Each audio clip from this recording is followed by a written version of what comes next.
Halo Precious Mom, ketemu lagi sama saya Jen, host dari Precious Mom Podcast.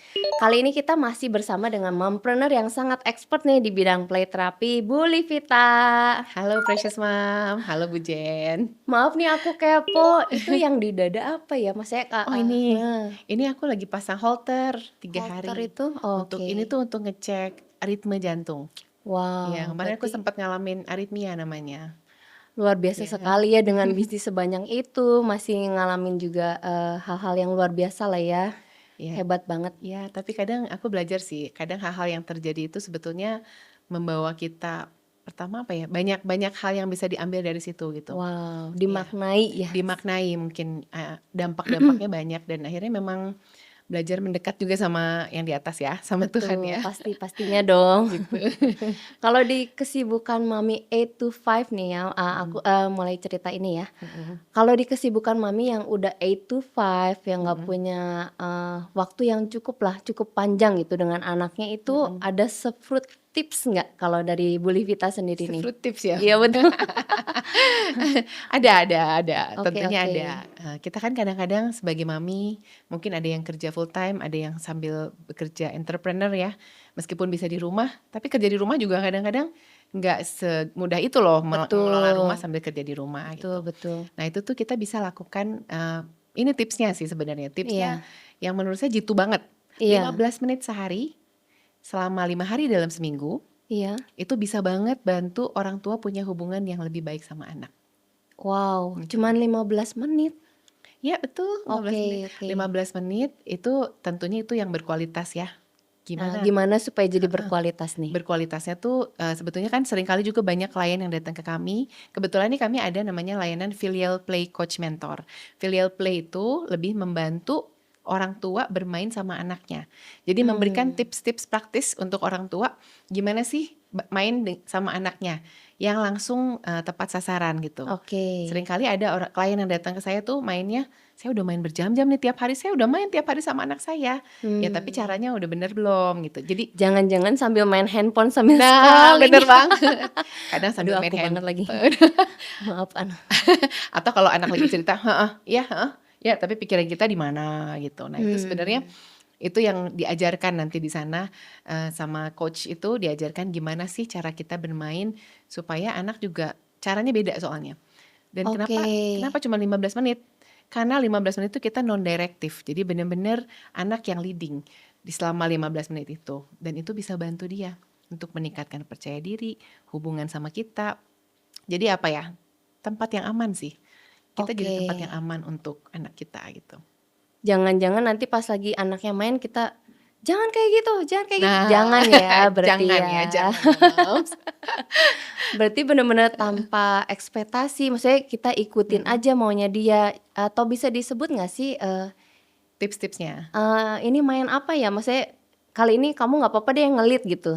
Iya, Boleh dinamain juga nggak sih dinamanya supaya biasa anak special time. special Ya, time, karena iya sebenarnya iya kita iya. sebagai orang tua kan pasti punya otoriter ya, maksudnya otoritas, bukan otoriter, Otoriter, salah, otoritas. otoritas, ya. Misalnya kadang-kadang nih kita pengen anak beresin, kalau di rumah kita pengen, beresin ini, kita ada kan aturan di rumah itu pasti ada. Tapi saat special time ini memang aturannya sangat simpel banget, Mhm, jangan nyakitin diri sendiri, jangan oke. nyakitin mami, dan juga jangan ngerusak benda, gitu. Oh, jadi Karena ada aturannya ya? iya, kenapa 3 rules itu doang? Karena pada intinya dalam hidup, apa yang kita nggak mau anak kita lakukan, kita nggak mau anak kita nyakitin diri sendiri, betul nggak Betul sih? Sekarang betul. banyak tuh yang lagi self-cutting gitu kan, harm themselves gitu, itu kita nggak mau, kita juga nggak mau Iya, dia nyakitin orang lain, oke. bisa dipenjara ya Bun, kalau misalnya Iya nyakitin iya orang lain, bener dong. atau nggak mau juga mereka ngerusak benda gitu kalau dia marah. Mmm, Jadi memang 3 rules itu yang terus diulang, dan itu yang memang akan dibawa sampai mereka besar, mereka akan ingat itu, oke. Jadi gitu. mompreneur di rumah bisa inget ya 15 menit doang nih, terus,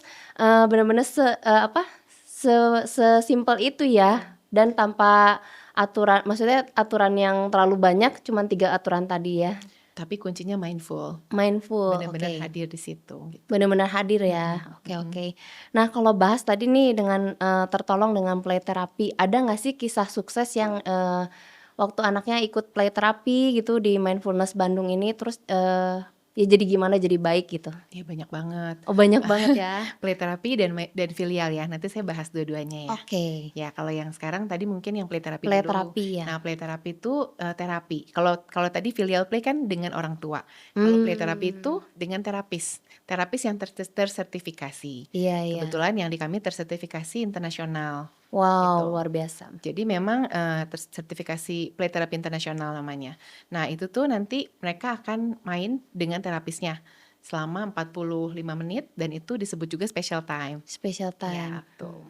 Nah nanti, kasusnya apa aja yang bisa dibantu dengan play terapi? Misalnya nih, grieving. Grieving tuh bukan cuman kehilangan orang yang meninggal ya, misalnya saudara meninggal atau kakek meninggal, bukan cuman itu. Kadang kehilangan binatang peliharaan, Pet ya. pet meninggal, atau bisa juga mbak, neni gitu ya, atau mungkin bisa juga kehilangan barang, itu bisa dibantu dengan play terapi. Atau yang trauma-trauma, misalnya trauma hujan, Oh ada ya trauma ada. hujan. Anak saya Oke. pernah trauma hujan waktu itu ya, jadi Oke. itu bisa dibantu dengan play terapi banget. Dan saya bersyukur sebenarnya ketemu play terapi ini, karena play terapi itu bisa banyak bantu begitu banyak orang yang mungkin karena kalau anak itu bahasa mereka tuh lewat bermain. Jadi mereka tuh kan nggak bisa mengungkapkan. Kadang-kadang kita aja sulit ya mengungkapkan hal yang kita juga sulit jelaskan. Tadi Iya yang iya. perasaan itu misalnya ya. Iya. Nah, tapi anak-anak juga lebih sulit lagi karena bahasa mereka adalah lewat bermain. Maka play therapy itu bisa bantu banget untuk itu. Tadi untuk yang trauma, untuk yang apalagi tadi grieving, Grieving ya. bisa Iya. juga dibully, membuli, agresif, kurang bisa bergaul, kemampuan sosial lah ya, yang suka tantrum, yang masalah emosional, itu juga bisa dibantu dengan play therapy. Oke. Berarti ada orang yang mungkin anaknya tuh pinter banget, tapi udah gitu dia nggak bisa bermain sama teman-temannya. Itu juga sama ya? Bisa banget. Ada juga contohnya anak yang memang dia tuh pinter banget sebetulnya ya. Dia bisa bikin parfum, dia bisa bikin banyak hal. Cowok nih ya cowok.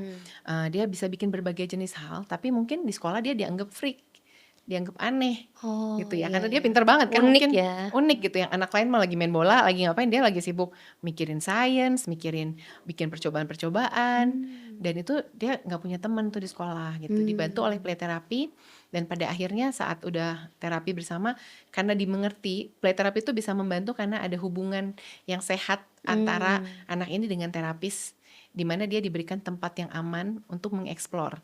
Jadi dia punya hubungan koneksi yang sehat. Tadinya mungkin dia nggak pernah didengarkan, mungkin nggak merasa ada yang nggak, mungkin dia merasa dia aneh gitu kan, karena orang lain nggak ngerti yang dia omongin. Nah Iya di tempat iya. terapi kan dia merasa oh terapisnya ngerti nih dia apa yang dia maksud, apa yang dia ceritain gitu, dia merasa didengarkan, dan itu anaknya sekarang ini banget, langsung apa ya, jadi bisa bergaul, punya temen, dia lebih percaya diri sih, pada intinya lebih percaya diri gitu. Jadi memang si anak itu harus merasa safe dulu ya, dia baru bisa mengungkapkan bahwa apa nih yang aku inginkan gitu. Betul. Boleh nggak sih kasih contoh cara baca waktu anak main apa nih sampai si terapis itu bisa baca oh ini anak tuh lagi ngalamin apa gitu. Boleh nggak? Satu contoh aja. Bisa. Misalnya nih ada anak yang dia main dokter-dokteran gitu ya. Oke. Anaknya main dokter-dokteran, saya jadi pasiennya, dia jadi dokternya. Saya bawa boneka ya, ini coba diperiksa dulu ya kata dia. Saya bantuin gitu, saya jadi pemeran boneka itu anaknya ya, pasiennya. Iya iya. Kata dia. Udah diperiksa, dicek ininya temperaturnya diperiksa sama dia, terus dia Iya. juga pakai pura-puraan itu stetoskop gitu kan. Terus dia bilang, "Oke, sekarang jangan takut ya, kamu udah bisa saya suntik kamu ya." Terus dia suntik tuh gitu Iya ya. iya iya. Nah ternyata anak ini punya trauma sama dokter anak Oh. gitu. Jadi Dan memang disuntik waktu itu. disuntik, dan dia habis nangis-nangis karena habis divaksin gitu. Jadi memang Oke. kadang-kadang mereka memainkan lagi yang mereka takut di ruangan, di tempat yang aman gitu. Oke, karena dia merasa aman terus dia akhirnya main sesuatu yang dia takutkan malah. Betul. Terus setelah itu di terapinya Di terapinya kita mendampingi, betul-betul main play terapi itu magical banget. Jadi kita nggak harus kayak kamu gini, kamu artinya gini. Kita tidak menghakimi gitu ya, tidak ngejudge, tapi kita lebih mendampingi dan benar-benar ada bersama dia, main bersama dia gitu. Tapi setelah itu dia traumanya berangsur hilang Iya kah betul, atau gimana? betul banget. Bisa Traumanya ya. berangsur hilang gitu. Wow wow wow. Iya. Jadi memang perlu banget juga ya. Jadi kalau kita perhatiin, kalau kita main di rumah sama anak pun sebetulnya kita bisa perhatiin apa yang dia mainin tuh ada pesan sebetulnya. Meskipun kita Mmm, tidak selalu mau, oke ini artinya nggak selalu begitu, karena kadang-kadang mungkin aja artinya yang lain gitu ya. Tapi oke. seringkali ada pesan yang mereka sebetulnya main itu tuh ada pesannya gitu. Oke oke. Gitu. Ya selain yang tadi dibahas setelah play terapi, mungkin filial atau Ya, yang tadi udah ya? yang filial tuh kan lebih anak main sama Orang tua orang ya, tuanya di ya. rumah ya? Nah itu kadang ada juga sih, maksudnya gini, kenapa mainnya juga bukan berjam-jam, karena kalau berjam-jam non direktif kita benar-benar harus eh, fokus banget, itu banyak orang tua kesulitan gitu ya. Iya Jadi iya. waktunya cuma 15 menit, tapi Mhm. ada juga nih kasusnya gini, orang tuanya sibuk, dia adalah seorang dokter dan tiap pulang tuh dia capek banget. Dia baru punya baby. Jadi dia baru punya Mmm, anak, si anak ini baru punya adik ya. Jadi pas dia pulang udah pasti dikerubutin dong ya. Yang satu mau nyusu, yang satu lagi pengen main sama mami gitu. Dan dia tuh capek banget dan lelah mhm. banget. Dan anaknya yang besar ini karena dia punya adik jadi ada tantrum. Jadi dia tuh kayak berakting gitu, seakan-akan biasa dia nggak gitu. Tapi tiba-tiba, mmm, sekarang tuh dia Aduh minum sorry, dulu maaf. Bucin, nggak apa-apa. Jadi dia tuh tiba-tiba, ini apa, tadinya dia udah bisa mandiri, tiba-tiba sekarang mau sama mama gitu kan, pengen sama mama ditemenin. Nah si orang tuanya tuh, maminya ini ngerasa capek gitu. Akhirnya ikut filial. Filialnya ini untuk anaknya yang paling besar, yang besar ini yang tiba-tiba jadi seperti mundur ya, seakan-akan perkembangannya kayak mundur. Dibantu dengan filial bermain 15 menit sehari, akhirnya anak ini ngerasa dia waktu mami itu masih ada buat dia gitu. Karena mungkin pas adiknya lahir dia merasa waktunya kebagi. Banyak ya masalah Ya, dengan sibling ya? banyak banyak, heeh. Karena mungkin belum siap ya. Nah dengan play therapy itu kan ada waktu khusus untuk anak yang pertama gitu. Jadi dia Mmm, merasa, "Oke aku tetap loh berharga di mata mama aku." dan Gitu. ternyata kagetnya nggak sebanyak itu juga waktu yang diperlukan ya? Betul, 15 menit aja cukup, yang penting konsisten, Oke oke. gitu. Ada nggak sih solusi praktis nih yang, buat diri kita gitu?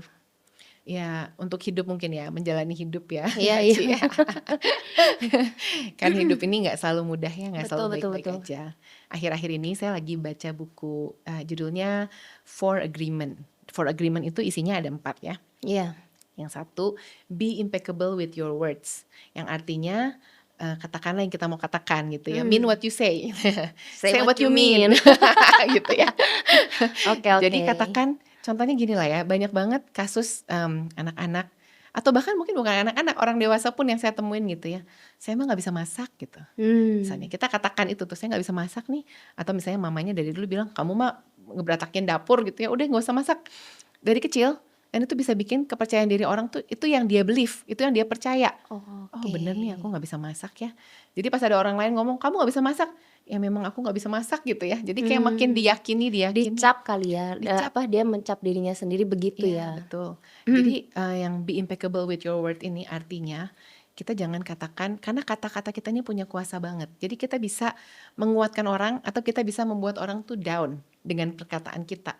Misalnya kita bilang nih, misalnya saya ketemu Bujen, "Bujen hari ini pucat banget loh, Mhm. kayaknya tipe-tipe kayak mau sakit deh," gitu ya misalnya ya, saya ngomong gitu.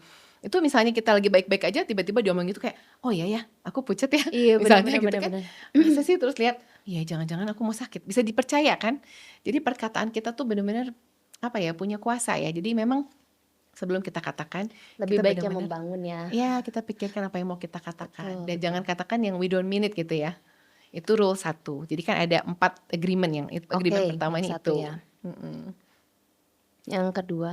Nah yang keduanya, don't take anything personally. Mmm, Jadi seringkali kita misalnya ada orang ngomong, mmm, omongan kamu misalnya mungkin podcast ini nih contohnya, "Oh ini podcastnya tuh menurut aku tuh kurang berguna," gitu ya misalnya.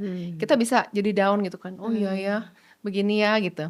Tapi kalau kita nggak take it personally, karena apa yang Betul. orang lain katakan itu sebetulnya adalah apa yang proyeksi dari perasaan mereka sendiri. Betul Jadi betul kayak tadi yang kita pernah bahas ada filter ya, sebenarnya setiap orang tuh melihat dengan kacamata mereka, betul gitu. Jadi belum tentu apa yang mereka katakan itu selalu karena kita gitu maksudnya, itu betul kita jangan take it personally gitu. betul betul. Karena setiap orang punya masalahnya mereka sendiri, jadi kadang-kadang yang mereka katakan tuh jangan diambil hati lah intinya ya, Betul, iya iya. kayak gitu. Dan itu kita akan bisa terbebas terbebas Mhm. dari apa ya, yang membelenggu kita misalnya, Iya, gitu. terbebani lah. Betul betul. Terus yang ketiga 3, mungkin don't make assumption, yang artinya jangan asumsi. mhm, Misalnya kita pikir, oh dia begini, misalnya kita ketemu temen, terus teman kita pas kita ketemuin dia nengok sana tuh. Oh, asumsi, dia kayaknya ini deh, gak mau marah nyapa deh. aku deh, Dia aku kayaknya marah deh. sebel deh sama aku nih. Kemarin gara-gara ini deh. Asumsi itu namanya ya. Jadi jangan berasumsi pada orang Iya. lain. Padahal belum tentu juga ya, mungkin dia lagi sibuk, lagi Ya, apa mungkin ya. lagi bolor gitu, nggak pakai Lagi iya iya, kacamata. nggak pakai kacamata. Iya iya Lalu iya. yang keempat, ini yang paling menurut aku sih men-sum up semuanya ya. Jadi ketiga rules ini kita lakuin dengan yang keempat, always do your best. Yes, Jadi lakukan yang terbaik, betul. tapi terbaiknya kita pas lagi sakit sama yang enggak, ya pasti beda dong. Tapi kita tahu kita lakuin yang terbaik meskipun kita lagi sakit saat ini. Nah, itu boleh dibahas sedikit dong, Boleh, cerita boleh. yang lagi sakit itu tapi tetap melakukan the best tuh standarnya jadi gimana ya gitu? Jadi misalnya nih kita, misalnya aku praktek nih play therapy, tapi saat itu aku lagi grieving gitu ya. Iya iya. Aku ada cuti udah berapa lama, Mhm tapi setelah itu mhm. kan udah mulai masuk. Nah sempet tuh ada masih agak sedih gitu ya, tapi aku Iya. tetap oke, sebelumnya aku benar-benar siapin hati, aku mau masuk ruangan ini dengan klienku yang terbaik. Tapi aku tahu I'm doing my best, meskipun my bestnya aku saat itu lagi beda sama yang biasanya gitu. Oke. Dan kita Wow. jadi nggak ngejudge diri kita kan. Iya iya. Oke, at least I'm doing Itu my kan best. udah semampunya saya Iya, loh walaupun dalam betul. keadaan itu Pada ya. saat itu. Wow wow. Terus ada lagi tuh yang jangan juga kita melakukan lebih. Jadi misalnya ada satu cerita yang bukan mong ya, dia tuh meditasi ya, meditasi Mhm. dia nanya ke guru meditasinya, Iya. kalau saya meditasi 4 jam sehari, saya akan bagus banget nggak? Ya kamu akan berhasil. Kalau saya 8 jam sehari gimana? Kata si guru meditasinya, kamu akan butuh waktu lebih lama. Mmm. Saya kan lebih lebih lama meditasinya, kenapa saya nggak lebih cepat gitu progresnya kalau saya meditasi lebih lama? Ya karena kamu Mmm. kamu ngelakuin tuh lebih dari seharusnya. Mmm. Dimana kamu udah mungkin jadi udah nggak enjoy lagi sama meditasi itu. Wow, ya Jadi ya ya. do your best tuh artinya juga secukupnya ya, jangan Tahu berlebihan limit juga. juga, Tahu tahu limit, limit ya, bener, benar-benar tahu bener limit banget. diri kita sendiri juga ya. Iya Oke betul. oke. Jadi, kalau misalnya ada mama-mama yang di rumah nih ngerasa, aku udah nggak bisa nih, aku terganggu nih, Mhm, kayak udah terlalu berat gitu mhm. atau mungkin anaknya ada problem, Iya. bisa dibantu kah dari Bisa banget, bisa cari bantuan play therapy di Mindfulness Bandung ada, atau banyak juga play therapy di seluruh Indonesia ada ya, oke ya. berbagai tempat ada, harus dicari Mhm, di ptuk.org. Tapi mhm, udah gitu, selain itu juga, bisa juga filial play coach. Misalnya kita mmm. ngerasa, "Aduh aku nih sebagai mami nih, aku nggak cukup ini, aku kok gini, aku kok gitu." Itu boleh tuh kalau Ah, misalnya iya ngerasa iya. butuh bantuan. Jadi ini tuh seperti physical therapist coach, jadi Oke. coach untuk angkat beban misalnya, kita Iya butuh iya. bantuan kan, gimana? Nah, ini juga sama, tapi untuk mengajarkan kita skill-skill bermain bersama anak gitu. Nah, bahkan terapisnya itu udah sertifikatnya dari luar negeri lah ya Betul, kasarnya ya. betul, Nah, kalau internasional. kayak gitu boleh nggak share, IG-nya mungkin buat mompreneur di Boleh, rumah? IG-nya Mindfulness BDG gitu. Mindfulness BDG. Mindfulness Oke. Bandung. Terima kasih nih Bu Ya, Liveta atas sharing-nya. Semoga thank you nanti, banget. bisa membantu nih para mompreneur. Pastilah, pasti sangat membantu mompreneur di rumah, Ya, terutama untuk anak-anaknya juga ya, ya, yang bisa mau play terapi. ya, thank you Dan, banget. terima kasih juga Mams yang udah dengerin sampai akhir. Oke. Oke.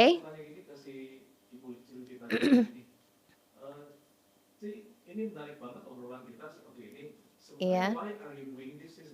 Oh, Oh, boleh boleh boleh. Oh, iya. Ih, kenapa ya? bagus banget ya, bagus banget. Mhm. Oke oke. Iya iya iya. Hmm, Aku penasaran nih. Ya, ya ya. ya. Iya iya. Oh, Dari kuliah, dari waktunya berapa lumayan. lama kok? Nggak apa-apa, bebas aja. Oh, bebas? Nah, iya iya. Iya iya, oke.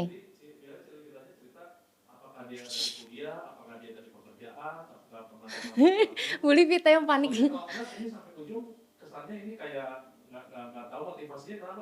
Oh, iya iya iya. Oke, Good oke. good good, bener bener. Yes yes. Iya iya iya. Iya iya iya. Oke. Iya iya, oke. Tapi aku ngadepnya ke Bu Livita kan ya? Iya. Kenapa ya? Oke. Gue mikir dulu. Iya, iya, iya. Siap. Mhm. Oke, oke, siap. Siap, siap. Kenapa ya? Iya, iya. Mhm, Iya. Kalau aku dengerin nih ceritanya dari tadi ya, Bu mhm, Livita. Kalau Bu Livita itu kerasa nih passionate banget mhm. sama play terapi dengan terapis anak-anak gitu, apa yang harus dilakukan. Nah, ada nggak sih background ceritanya kenapa bisa nyemplung gitu di dunia play terapi?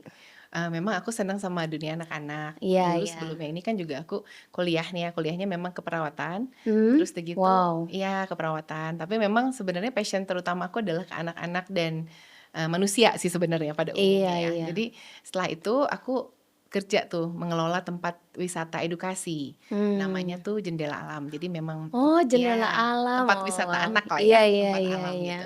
Nah di sana itu memang aku seneng banget, ada hewannya, ada tanamannya, ada Betul. anak-anaknya. Dan pengen mendalami lebih lagi, waktu itu sebenarnya cita-citanya pengen bikin playground buat anak kebutuhan khusus. Itu Hmm. sebelum Covid ya, tapi Iya, setelah iya. Covid udah dioper alih.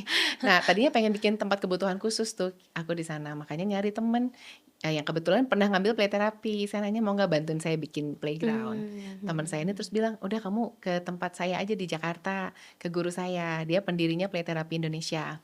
Jadi saya Wow. datanglah ke Ibu Elis Arianto namanya, Mhm. Dokter Elis Arianto, saya ke sana, datang bawa-bawa telur tuh karena kebetulan saya peternak ayam kan, Iya, saya iya, bawa-bawa iya, telur iya. tuh waktu itu, "Ibu, saya mau belajar gitu gimana?" Kamu ikut play terapi aja," gitu. Oke, Nah dari situ saya mulai ambil play terapi. Saat oke. itu saya memang udah menikah, dan memang sudah punya masih kecil tapi anak saya ya, udah punya anak gitu.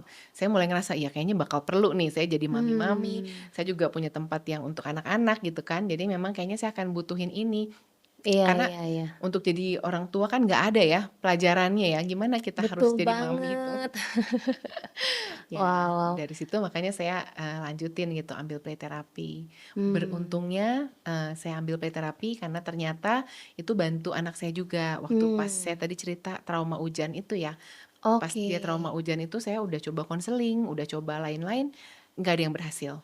Karena Mmm. traumanya tuh bener-bener waktu itu masih umur 7 tahun ya, traumanya tuh bener-bener dia sampai nggak mau keluar kamar, sakit perut, pusing, terus takut banget lihat geledek gitu ya, terus Mmm. mau di kamar terus, itu lagi Covid tuh aku inget. Jadi dia Oke, bilang, "Mama temenin aku," gitu, dia nggak oke. mau keluar kamar. Saya sama suami saya udah berbagai cara kita coba ya, mulai dari halus, "Ayo kita keluar pelan-pelan, apa yang kamu takutin Mmm. ceritain," dia nggak ceritain. Tapi Oke. saya waktu minta tolong ke teman saya, karena kita nggak boleh terapi anak sendiri, "Tolong bantuin, mau nggak Mmm. kamu terapin anak saya? Ini dia lagi trauma banget, saya udah nggak tahu mau diapain."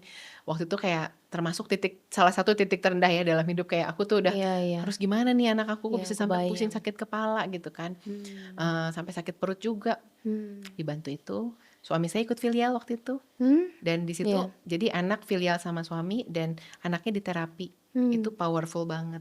Oke. Dari situ saya tahu, oke saya mau bener jalanin ini karena saya Mmm. tahu banyak mami-mami, ibu-ibu di sana, orang tua yang bingung anaknya harus diapain.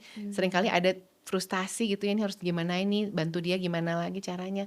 Play Iya. therapy itu powerful banget karena bahasa mereka memang lewat bermain sih, Oke, oke. gitu. Kadang juga anak sampai nangis-nangis, kita nggak tahu Mhm, sebabnya, dia nggak bisa cerita, iya mungkin salah betul, satunya gitu juga ya. betul. Aku penasaran, awalnya tuh gimana gitu, maksudnya hujan terus tiba-tiba dia, apa mungkin mendengar suara keras geledek kah Oh, nah atau waktu itu memang kita berenang di lantai 2, di mhm, lantai 2 di kolam renangnya di hotel ya, di lantai 2 terus angin oke, besar dan ada geledek. Waktu itu dia oke, lagi berenang 3-an doang sama sepupunya gitu. oke, Ada kursi-kursi rotan kebetulan pada mhm. jatuh tuh dan aku sama ipar aku Oh, teriak, "Aw!" gitu ya. Kita langsung keluarin, kita anaknya mandiin, terus kita kaget. cerita di jalan sambil santai, "Aduh tadi hujannya gede banget ya, waktu dulu juga pernah, pohon tuh tumbang." Terus anakku Mmm. tuh cuma dengerin, cuma mungkin dia pemikir ya tipenya ya. Jadi Oke, dia dengerin, "Oh tumbang gimana Mah?" Gitu kan. oke. "Ya ada pohon pernah tumbang kena mobil," gitu. Aku cerita gitu dengan santainya ya, nggak ngerti kan. Iya, iya, iya, iya. Pulangnya dari sana tuh langsung, Oh, pengen oke. liatin HP cuacanya apa hari ini, hujan apa enggak. Itu tuh Mmm. kayak out of the box, tiba-tiba aja gitu dateng gitu, Oke, oke, gitu. oke. Tapi bersyukurnya sih dengan play terapi ini Mhm, akhirnya terjawab ya, betul, dan banget. sangat berguna banget tentunya Mhm, ya. mhm, Nah, semoga mompreneur yang udah dengerin dari tadi nih, dapetin something lah bahwa, nggak selamanya kita harus, berjuang sendiri, ternyata bisa ditolong juga, ada play terapi juga, kita bisa dapetin itu semua. Terima kasih ya Mams yang udah dengerin sampai akhir, sampai ketemu lagi di episode berikutnya yang nggak kalah menariknya, di Precious Mom Podcast. Saya Jen, bye-bye. Bye.